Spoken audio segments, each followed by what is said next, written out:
What is a food chain? Can you explain how it works? A food chain shows how each living thing gets food and how nutrients and energy are passed from creature to creature. Food chains begin with plant life and end with animal life.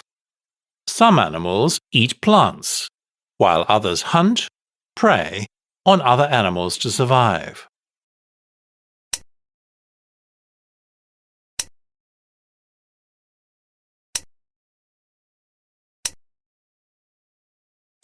What draws people to watching wildlife documentaries? Wildlife documentaries are impressive and engaging, as they offer people a unique opportunity to gain insight into the lives and habits of wild animals from the comfort of their own homes. How authentic do you think they are? I think the documentary filmmakers go to great lengths to make wildlife documentaries as authentic and realistic as possible. Would you find it interesting to learn how documentaries are filmed? Why? As I really enjoy watching wildlife documentaries, I'd be very interested to learn more about how they are filmed.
Staging reality in wildlife documentaries. Lions are the most celebrated carnivores of the natural world, with a reputation that puts them firmly at the top of the food chain. They also sleep around 20 hours a day, and despite popular misconception, they actually have a lowly 17% success rate when hunting alone. The job of a wildlife documentary filmmaker, determined to capture the fascinating lives of these creatures in their natural habitat, mostly consists of sitting around waiting for them to wake up. Aside from issues of time and money, getting good footage when filming in nature requires sizable helpings of both patience and luck. In such situations, even the most patient filmmakers begin to wonder whether they can do anything to move things along a bit. In documentaries, interference is generally frowned upon. The genre has a reputation for authenticity to live up to, and audiences expect reliability and factual accuracy. Yet, they also expect visual spectacle. So, when nature refuses to cooperate, how do filmmakers deliver without compromising authenticity? Filming in the wild is not always possible, an industry insider told me, on condition of anonymity. It's common practice now to stage some of the more difficult-to-catch moments, births, hunts, and so on, using tame animals from zoos. These captive animals are transported to wild settings for filming. He went on to describe his involvement in a documentary about Kodiak bears, which won enthusiastic praise for footage of a litter of cubs being born. Kodiak bears, he explained, give birth during their hibernation period, in dens dug out of the mountainside, or deep snowbanks. Sending a cameraman in there would be a death sentence, he said frankly. Moreover, it's not just dangerous for the human beings involved. Many animals react to the presence of outside threats by killing their young. Anyway, he continued with a laugh, even if we could ensure everyone's safety in such a small underground space with a stressed mother bear, imagine the issues they'd have with lighting. In this particular case, the crew filmed a captive-bred female in a man-made artificial den. But, my contact says, this doesn't affect authenticity, because there was no misrepresentation. The animal's natural instincts were not influenced in any way. Nevertheless, I asked, won't audiences feel as though they're being lied to? He thought for a minute and then shook his head. Nothing happened that wouldn't have taken place in nature. Today, however, the internet has revolutionized the way consumers interact with producers, and it is no longer left to the film industry to decide how the audience does or does not feel. As viewers are able to directly and openly express their opinions, filmmakers are increasingly being required to make decisions about how far to go for the sake of practicality, without deceiving viewers. When does facilitating a scene cross the fine line and turn into falsifying? The audience wants to see a leopard hunting a deer. Is the end result the same whether the hunt was filmed in grasslands after weeks of waiting or in a recreated environment with two animals bred in captivity? The real question is, perhaps, instead whether real authenticity would be warmly received by an audience accustomed to digitally enhanced productions. To give an extreme example, imagine footage without sound effects or with unsynchronized background noises. This would be dismissed as amateurish. But it is often the reality. In order to avoid disturbing the animals, a great deal of wildlife footage is shot from a distance using long focus lenses. The sounds of water splashing or wings flapping are created artificially in the studio. Although the more die-hard supporters of authenticity criticize even these small enhancements as dishonest, many people approve. In cases like this, filmmakers are placing the welfare of the animal in question over their work. It's an ethical decision, wrote one film critic. Intruding on natural habitats and harassing the animal to get a good shot would be far worse.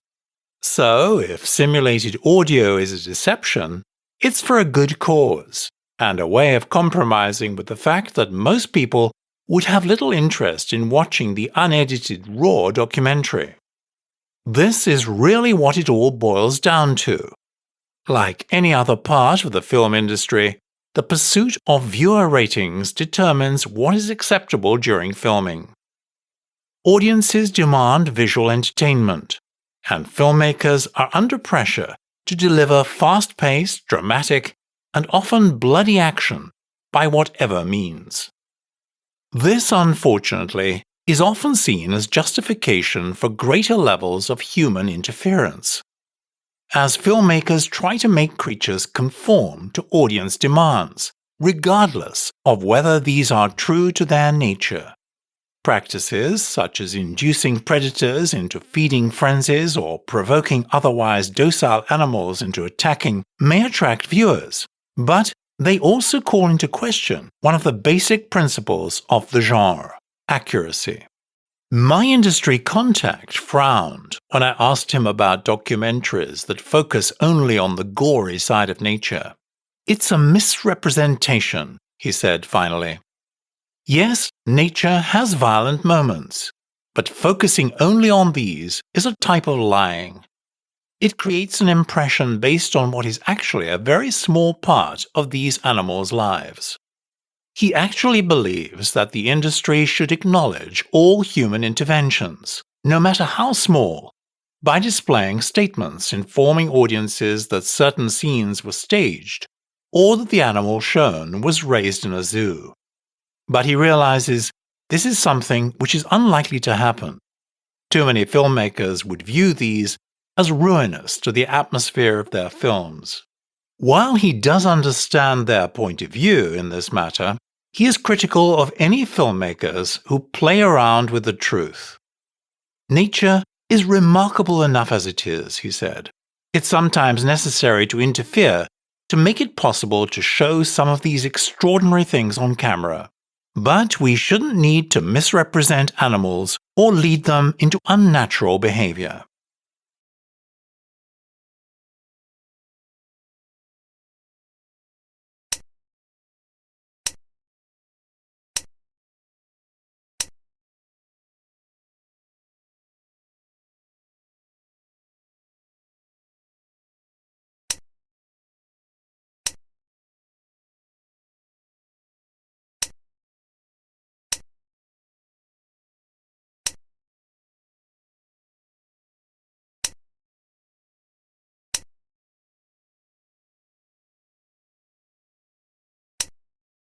Do you think filmmakers have a duty to inform audiences when they stage scenes?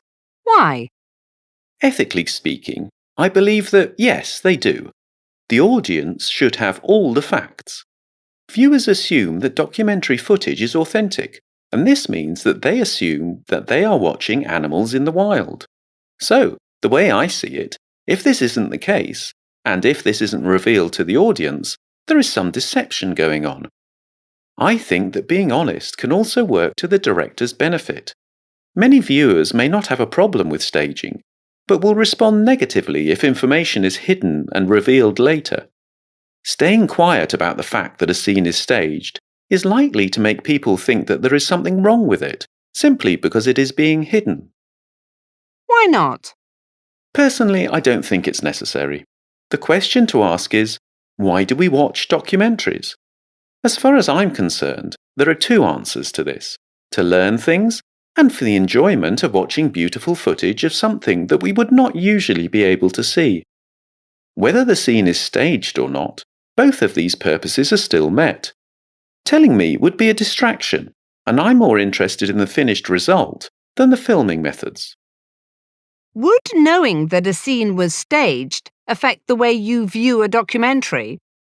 I think it definitely would, yes. Even if the facts are correct, if you watch a scene with the thought in the back of your mind that the animal is in a zoo rather than in the wild, the documentary is bound to lose some of its appeal.